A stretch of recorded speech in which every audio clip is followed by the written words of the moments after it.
के लिए लोग कहते हैं कि सबका मालिक एक, यहां होता है अनेक। तुलसीदास जी वेद पुराण उपनिषद सब पढ़े थे। गोसाई जी ने लिखा कि श्रुति पुराण करे बहुत उपाय, आ छूटे न अधिक अधिक अरु जाई। श्रुति माने चारों वेद और 18 पुराण, ये जीव के कल्याण का उपाय बतलाया है, लेकिन ये जीव का कल्याण नहीं हुआ, बल्कि यह और अझुराते गया। अरे इसे सजुराना चाहिए तो अझुराते क्यों गया? वेद पुराण अझुराने वाला है? अझुराने वाला नहीं है, लेकिन पढ़ पढ़ करके क्यों अझुरा जाता है? इसका वजह है जिस तरह से साहित्य के क्षेत्र में किसी भी विषय के जानकारी के लिए उस विषय के जानकार के पास जब जाएंगे तो अब उस विषय की जानकारी होगी। उसके लिए स्कूल और कॉलेज की व्यवस्था है। पहला क्लास से लेकर और मास्टर क्लास तक का सारा किताब आपको मिल जाएगा। चाहे आप जिस क्षेत्र का, जिस विषय का चाहते हैं, साइंस का हो, चाहे आर्ट कला का हो, चाहे वाणिज्य का हो, जिस क्षेत्र का आप किताब चाहते हैं वह तो बुक स्टॉल पर मिल जाता है। उस किताब को पढ़ करके आप चाहें कि हम विद्वान हो जाएं, विद्वान नहीं हो सकते हैं। उसके लिए स्कूल और कॉलेज में जाना पड़ता है, तो अब उस विषय का ज्ञान और जानकारी होती है। ठीक उसी तरह से हमारा जितना सदग्रंथ है सब मिलता है, पढ़ना चाहिए, फायदा है, घाटा नहीं है। लेकिन उसका मर्म तब तक नहीं जानेंगे जब तक उसको पढ़ाने वाला न मिल जाए। तो अब साहित्य के क्षेत्र में तो गवर्नमेंट के तरफ से विशेष व्यवस्था है, स्कूल का, कॉलेज का, विश्वविद्यालय सबका व्यवस्था है। लेकिन धार्मिक क्षेत्र में इसकी व्यवस्था संतों ने किया है। सत्संग और सत्संगालय, इसका यही स्कूल और कॉलेज है। जब इसमें जाते हैं तो अब इस विषय का जानकारी इस समझ में आता है, अझुराता नहीं है, सजुरा जाता है, संशय समाप्त हो जाता है। साहब जी ने कहा कि संशय सब जग खा दिया, संशय खधे न कोई, संशय खधे सोई जना जो शब्द विवेकी होई। सारा दुनिया को संशय खा गया, लेकिन संशय को कौन खाया? जिसे शब्द का विवेक हुआ, यानी आध्यात्मिक शब्द। शब्द बिना साधु नहीं, द्रव्य बिना नहीं साहु, प्रेम बिना भक्ति नहीं, चाह बिना नहीं राह। आध्यात्मिक शब्द का विवेक नहीं है तो वो साधु नहीं है। साधु भेष से नहीं बना जाता है। साधु पहाड़ पर चले गए और जंगल में चले गए, उससे साधु नहीं हो सकते हैं। उससे आप परमात्मा को नहीं प्राप्त कर सकते हैं। अगर आध्यात्मिक विवेक है तो आप परिवार में रहकर भगवान को प्राप्त कर सकते हैं। आपका संशय समाप्त हो गया है, आप निर्णय कर लिए हैं। तो जब तक निर्णय नहीं होगा तब तक मन एकाग्र नहीं होगा, चित्त एकाग्र नहीं होगा, लगेगा नहीं। और जब तक लगेगा नहीं तब तक मिलेगा नहीं। तो संशय समाप्त करने के लिए सत्संग है, आध्यात्मिक शब्द का विवेक।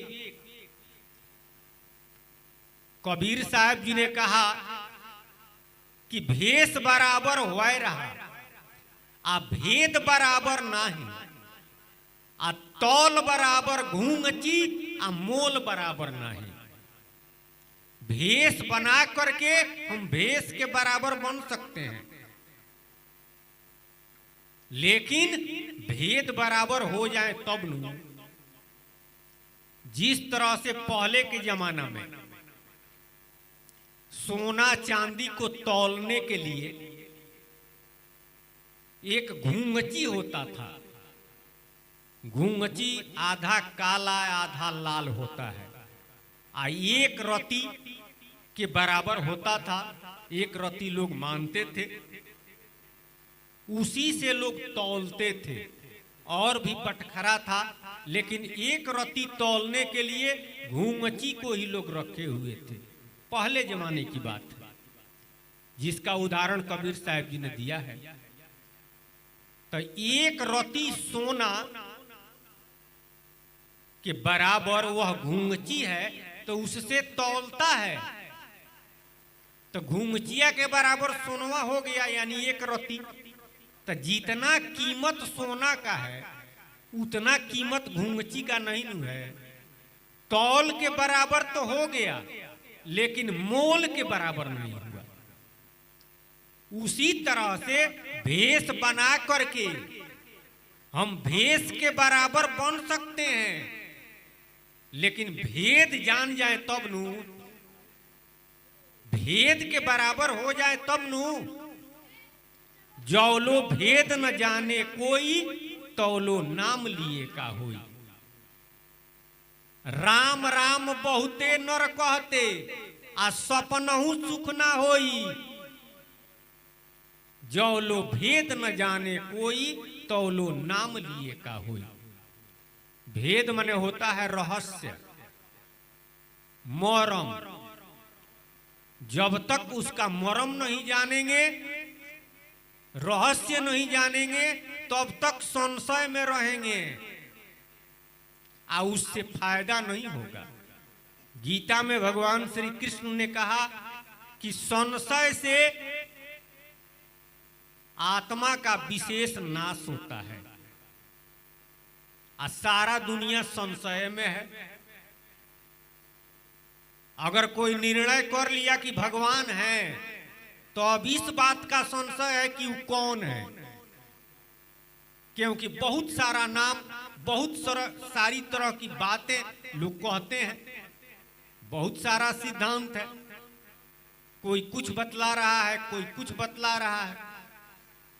लेकिन संतों की बात अगर माने, जो पूर्व में संत हुए, कबीर साहब, रैदास जी, नानक देव जी, पलटू दास, मीरा जी, तो ऊंच कोटि के जो संत हुए, वे सब निर्णय करके रख दिए। वे सब तो कल्याणकारी मार्ग बतलाए, लेकिन उसी बात को बुझाने वाला अगर मिल जाए, तो हमारा आपका सबका संशय समाप्त हो जाएगा। आ संशय जब समाप्त होगा, तो वही राम नाम, राम राम कहते हैं, कोई फायदा नहीं बुझाता है। लोग कहते हैं कि कौन फायदा होता है राम राम कहने से। राम कहे के आन उपाई, आ राम कहत जम घींचे ले जाए। राम राम कहता है या चला जाता है जमराज के हाथ में। तो राम नाम कहने का क्या तरीका है? तुलसीदास जी ने कहा कि राम राम सब कोई कहे। सब लोग कहते हैं, ठग ठाकुर और चोर, आ तुलसी रीझे नहीं। किस तरह से? बिना प्रेम रीझे नहीं तुलसी नंद किशोर। बिना प्रेम के भगवान रीझते नहीं है, तो प्रेम कैसे होगा? अरे प्रेमे करने के लिए लोग जंगल में चले गए, भगवान से प्रेम करने के लिए पहाड़ पर लोग गए, भगवान से प्रेम करने के लिए कुछ लोग अन्न नहीं खाते हैं, थोड़ा सा दूध पीकर रहते हैं पयहारी। कुछ लोग फले खाकर रहते हैं फलाहारी। ऐसे भी व्यक्ति मिलेंगे बोलते नहीं हैं, मौनिया बाबा। कुछ लोग ऐसे भी हैं खड़े रहते हैं, खड़ेश्वरी बाबा। किस लिए इतना कठिन परिश्रम क्यों करता है? पंचाग्नि तापता है जेठ के दोपहरिया में, चारों तरफ से आगी जरा करके या बीच में खाली रहता है, और उसी में बैठ करके देहिया को तपाता है कि भगवान से प्रेम हो जाए। फिर भी भगवान से प्रेम शायद ही किसी को हो जाए। आ लड़का से प्रेम करना है तो इतना परिश्रम करना है। स्वतः प्रेम है, भाई से, माई से, बाबूजी से प्रेम करने में कोई परिश्रम लगता है? वो तो रातों दिन औखिए पर नाच रहा है। कहां है? हम जानते हैं कि हमारा लड़का है, हम जानते हैं कि हमारी माँ है, ये हमारा भाई है, तो प्रेम करने के लिए कोई परिश्रम नहीं करना पड़ता है, स्वतः प्रेम है उससे। अब भगवान से प्रेम करने के लिए इतना परिश्रम करना पड़ता है, फिर भी नहीं होता है। वही कारण है हम जानते नहीं हैं। जिस दिन जान जाएंगे तो इतना कठिन परिश्रम करने की आवश्यकता नहीं है, स्वतः प्रेम हो जाएगा। जिस तरह से लड़का का अगर तबीयत खराब हो गया तो रातों दिन उसी में ख्याल है, वही आंख पर नाच रहा है। प्रेम है तबे नू। लेकिन भगवान का नाम जबरदस्ती लेते हैं, मन अगुटा जाता है। कहां है? प्रेम नहीं है। क्यों नहीं प्रेम है? तो जानते नहीं है उसके बारे में, महिमा नहीं जानते हैं, मरम नहीं जानते हैं। लड़िकवा का महिमा जानते हैं, लड़िका का मरम जानते हैं, तो प्रेम करना नहीं पड़ता है, स्वतः होता है। वही सतराम बाबा कहे कि अन्न खाए बिनु भूख न भागे, आ अन्न अन्न कहि रोई, आ पानी पिए बिनु प्यास न बूझे, पानी पानी कह मर जोई, जौलो भेद न जाने कोई, तौलो नाम लिए का हो। अरे पानी पानी कहने से प्यास नहीं बुझेगा, पानी जब पिएंगे तब न प्यास बुझेगा। आ रोटी रोटी कहने से भूख नहीं भागेगा, रोटी जब खाएंगे तो पेट भरेगा। ठीक उसी तरह से सारा दुनिया के लोग राम राम कहते हैं, राम नाम से फायदा नहीं होता है। क्यों? खाली कहता है,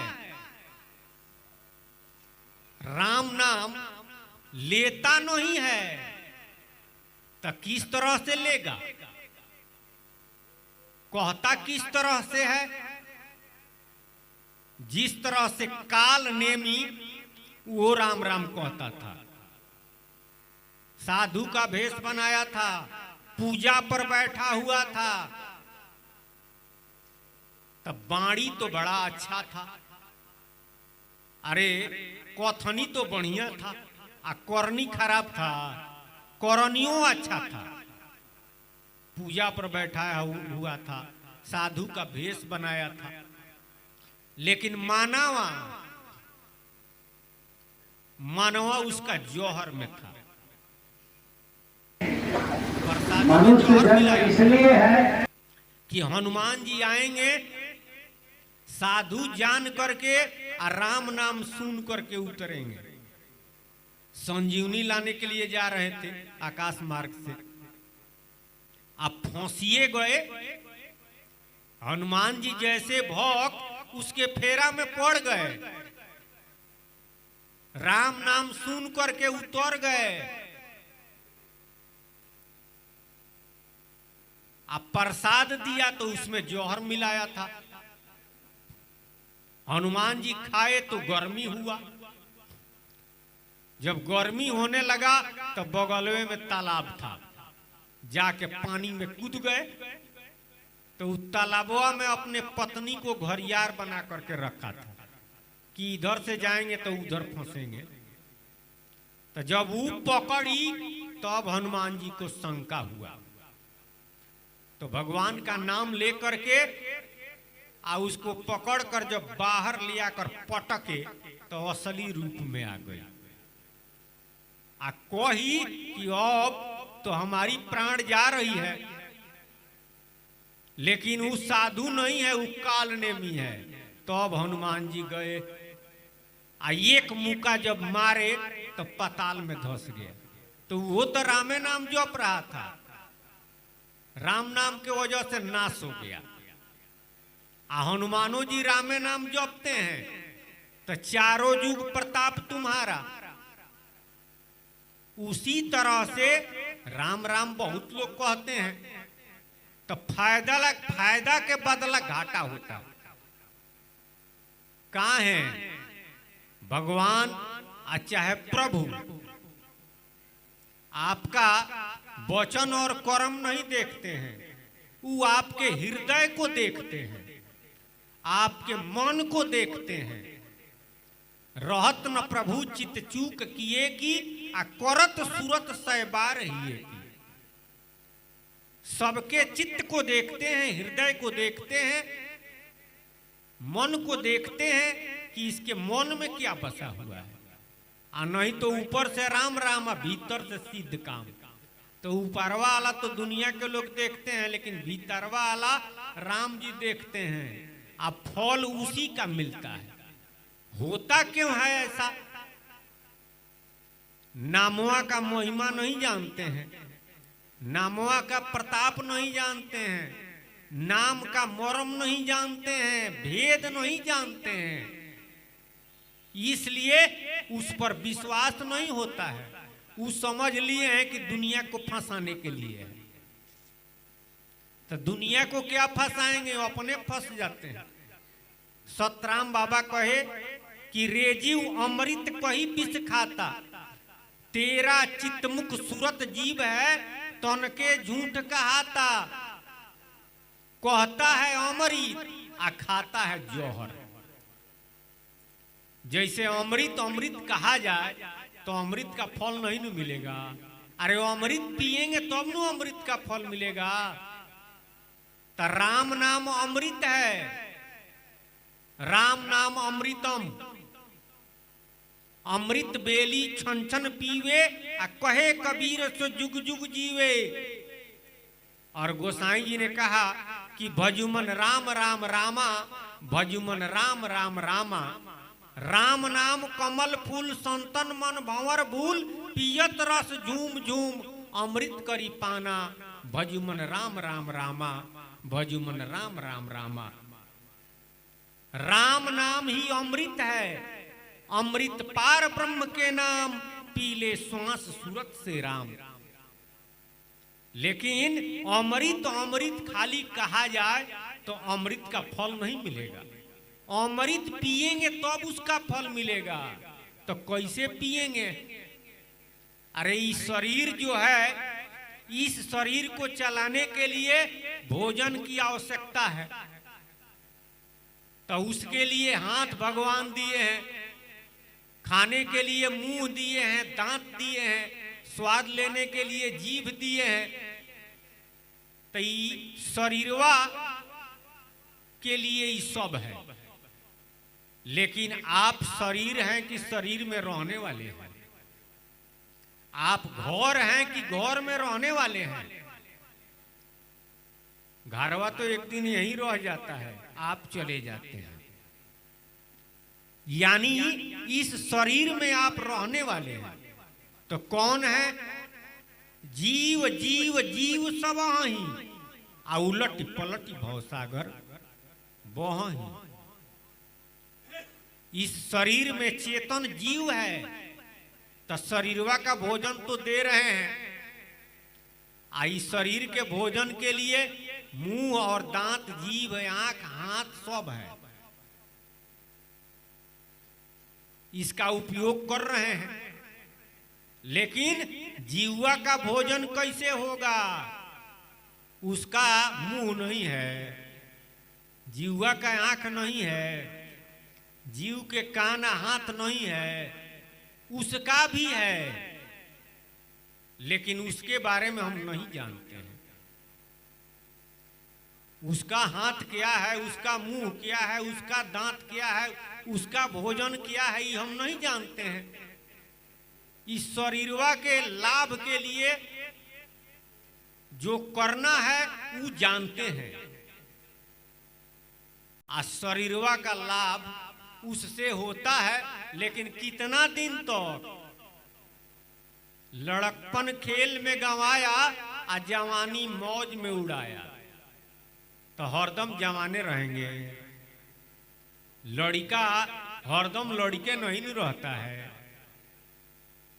सदा न फूले केवड़ा, सदा न सावन होए, आ सदा जवानी ना रहे, सदा जियत न कोई। एक समानु रहेगा नहीं, चाहे कितना ही सुंदर व्यवस्था किया जाए।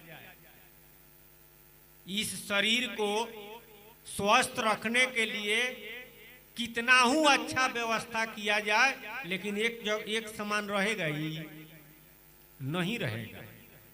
एक दिन इस शरीर से, अरे जिसने दिया है वो लेगा, लेकिन जिसके लिए इस शरीर दिया है वह काम नहीं किए, उस वस्तु का पान नहीं किए। भोजन के लिए तो सब कर रहे हैं, लेकिन जीवा का भोजन तो नहीं दे रहे हैं। तो वो कैसे भोजन करेगा? उसका भोजन क्या है? वही सतराम बाबा कहे कि तेरा चित्तमुख सूरत जीव है, आ तन के झूठ कहाता। अपने को शरीरे बूझ लिया है, लेकिन जीव का मुंह है चित्त, यानी जो चिंतन करता है वह खाता है। वचन से राम राम कह रहे हैं, आ भीतर चिंतन हो रहा है कि फलाना का नाश हो जाए। तो जो चिंतन होता है वह आप खा रहे हैं, उसका नाश बाद में होगा उसके भाग के अनुसार, लेकिन पहले आपका जरूर हो जाएगा, क्योंकि वह आप खा रहे हैं। तेरा चित्तमुख सूरत जीव है, आ तन के झूठ कहाता। आ विषय महाविष नाम सुधा है, मन के भरम न जाता। रे जीव अमृत कही विष खाता। कहता है अमृत, लेकिन खाता है जहर। तो जो खाएगा उसी का नु फल मिलेगा, जहरवे का फल मिलेगा। तो जहर खाएगा तो जिएगा कि मरेगा? तो जौहर क्या है? विषय महाविष नाम सुधा है। शब्द, स्पर्श, रूप, रस, गंध, यही पंच विषय है। इसी पंच विषय के लिए आप पूरा जीवन लगा देते हैं। पंच विषय में जीवन हारे, असुर दुर्लभ मोक्ष के द्वारे पंच विषय में इस जीवन को हार जाते हैं। यह मनुष्य शरीर मुक्ति के दरवाजा पर खड़ा है। अगर एक पैर आगे आप बढ़ाते हैं तब परमात्मा को प्राप्त करेंगे, एक पैर अगर पीछे करते हैं तो 84 लाख योनियों में जाते हैं। भवबंधन से छुटकारा नहीं होता है। इसलिए गोसाइयों जी कहे कि नर्तन पाई विषय मन देई, आ पलट सुधा सठ माहुर ले।